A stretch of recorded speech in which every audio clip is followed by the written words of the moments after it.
Hi all, good evening, welcome to Chess News.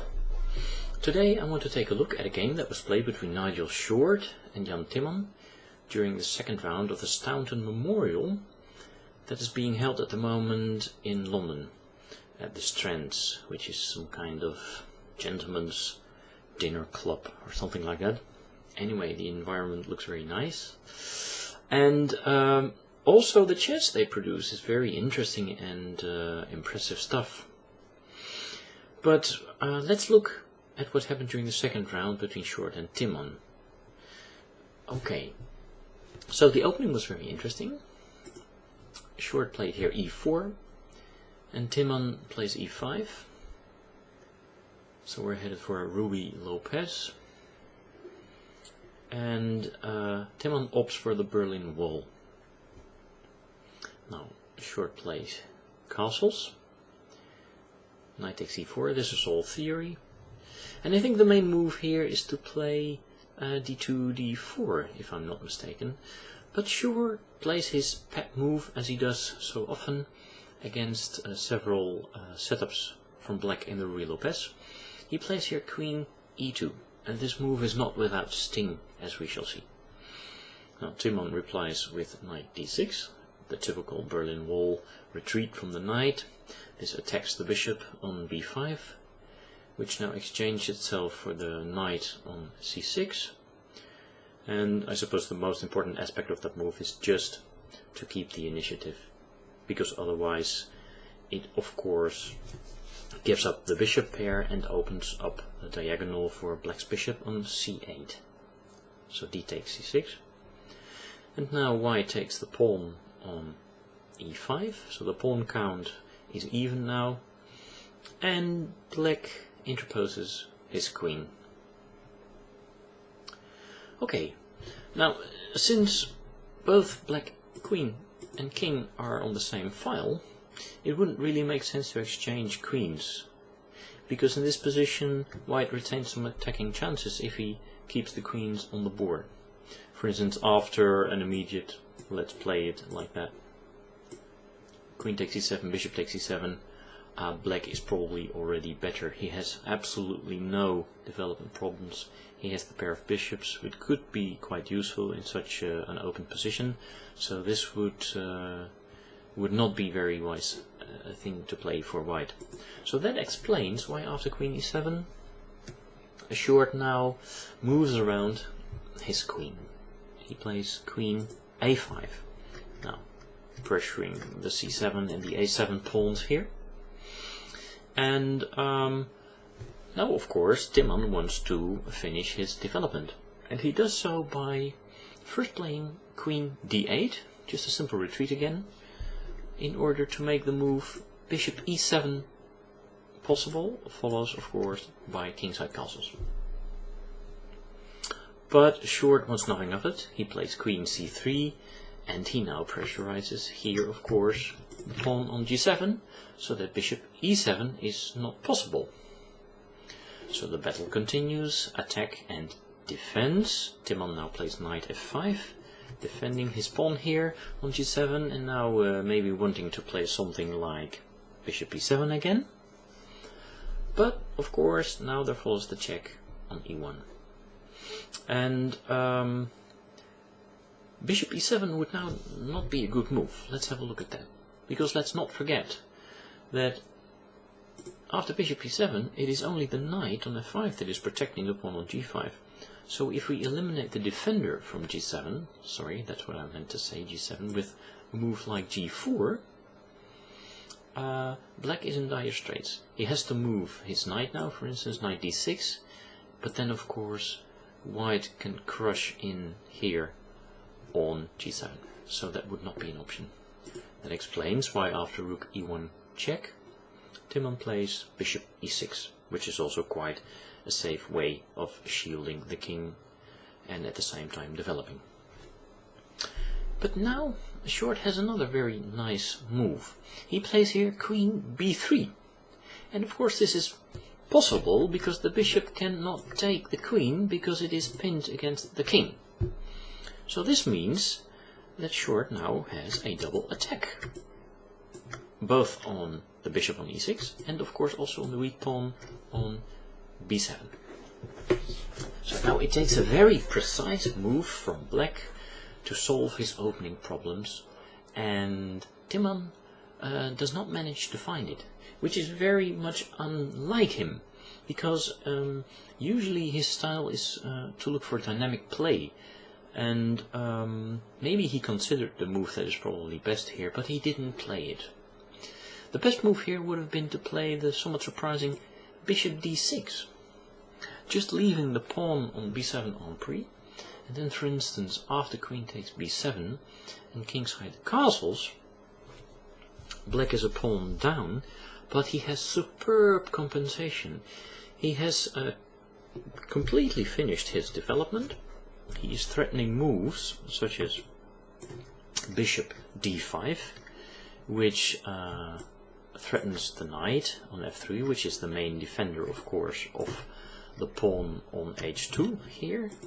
And of course this pawn can also very easily be attacked by means of queen h4 in conjunction with the bishop here on d6. And also the queen here on b7 is very much out of play, and not to mention all of white's queenside pieces. So in this position I suppose that black would have a decent game. However, Timman didn't find that move, and after queen b3 he made a mistake. It is also quite possible that he underestimated Schubert's chances after the text move, rook b8. Now of course this move protects the pawn on b7, but it allows a very strong exchange sacrifice, and Short immediately seizes his opportunity and plays rook e6 check. Now after rook takes e6, f takes e6 and queen takes e6, we can see why the exchange sacrifice is so strong. There now is a double attack on the knight on f5 here, and of course on the king on e8. So the only defensive move here for black is to retreat his knight. But if we look at black's position after the knight retreat, we can of course see that black's king is still very much in the center. He can no longer castle queenside because this move has already, rook has already moved, and it's also going to be very difficult for him to castle kingside, because in order for him to castle kingside he would need to move this bishop, and in order for him to move the bishop he would have to move either the pawn or the knight.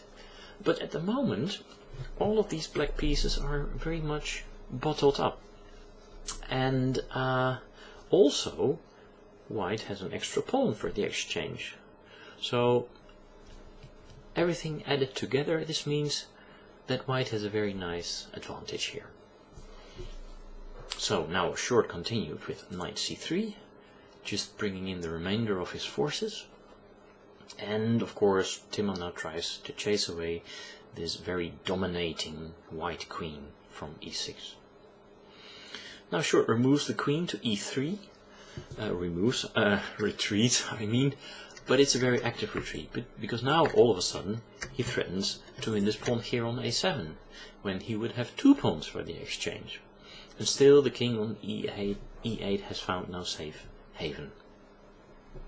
Now one way to play for Timman would be to maybe just also give up this pawn, but try to bring the king into safety with a move like king d8, queen takes e7, and then king c8, when he has some chances to bring into the game his remaining pieces here on the king side. But I can imagine that Timman also felt very stuck in that case with his rook here on b8, and he probably didn't want to give up his a pawn. So a very understandable and human move he played here, b7, b6, just limiting the activity from the queen along this diagonal here. Yes, diagonal, exactly. Okay. Now Short played d2, d4, preparing to develop his last pieces from the queen side. And now Timman starts to run away with his king, king d8. But now a very nice knight move, knight e5. This hits the queen, and also this weak pawn here on c6, and of course also this checking square here on f7. So white has a very strong initiative, and yeah, it shouldn't surprise us with such a king on d8 in the center of the board and such a tremendous knight supported on e5. Okay, black has to play very carefully. He plays here queen e6, which is probably the best move. And now Short brings in the other knight, and he's playing with the idea, of course, of playing knight g5, hitting again the queen, and again also this checking square here on f7. So the best move in this case would have been to run with the king as fast as you can. King c8 would have been a nice move. But in this position, under pressure, Timman makes another mistake. He plays here h7, h6. And this weakens the g6 square, but that's not the most important fact. The most important fact is that white was threatening a tremendous tactical blow without even realizing it himself. And let's have a look at the fact, or the characteristics of the position, why there is such a fantastic tactical blow in the position here. As we can see, the king, this checking square, this pawn and this knight, they are all on the same knight circuit, so to say. Also very important is the fact that the queen on e6 is unprotected and that it is indirectly attacked by white's queen. And last but not least, this knight can also move into the circuit, so to say, the circuit of the knights. Let's call them the dancing knights. And I suggest you pause the video now and have a look at what Short could have played in this position. And just for your convenience, I will remove the arrows once more and the colors, so you can have a clear look of what's going on here. I will count to 5, and then maybe you have come up with the tremendous tactical blow that Short could have played, but that in fact he didn't manage to find over the board. 1, 2, 3, 4, 5. The immediately winning move would have been to play knight d6. Very surprising. Now, one of the main aspects of this move is that it blocks the protection from black's queen to the pawn on c6. Also, it opens up the e file for white's queen against black's queen with an extra square.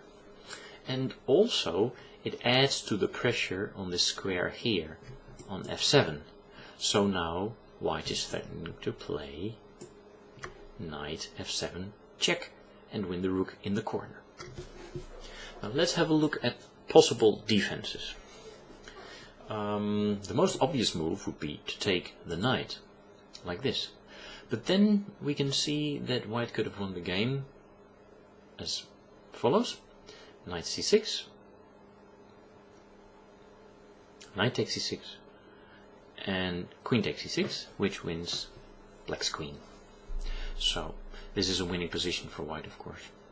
Other options after knight d6 would have been to play queen takes d6, but of course that allows knight f7 check, king d7, knight takes d6, c takes d6, and also winning, of course.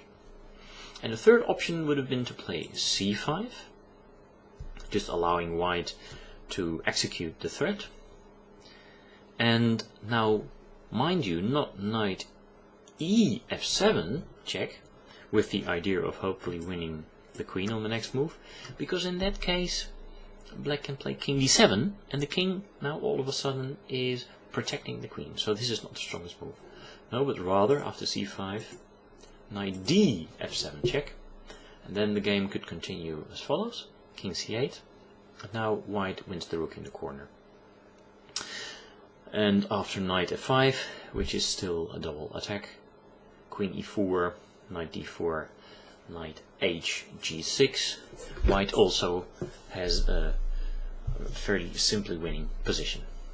So that would have been a fantastic way for short to decide this well-played game, and also he would be in the running, of course, for game of the tournament and maybe receive a beauty prize. Now let's go through the remainder of the game very quickly, because after h6 he didn't play this beautiful knight d6, but he played queen b3. And I just want to run through the moves just to give you an impression of what happened in the remainder of the game, where the queens got off the board and white still had a measure of an advantage, but not so much as in the game with the queens on the board. Now we can see that white still has his superbly placed pair of knights in the center, but they can really do not so much damage anymore. And slowly but surely Timman is equalizing the position. And maybe white still has a very small edge, but the very unfortunate thing happened now to short. After rook f7, he didn't have enough time to finish his 40th move, rook a1. And while executing the move, he ran out of time. So he lost this game by time forfeit. So Timman won this game. Very unfortunate for short, but of course I wanted to show you this game because of the very nice tactical trick, knight d6. So knight d6, this is the position we were discussing. Okay, so that brings us to the end of this game analysis. I hope you've enjoyed it. I will see you next time. Bye bye.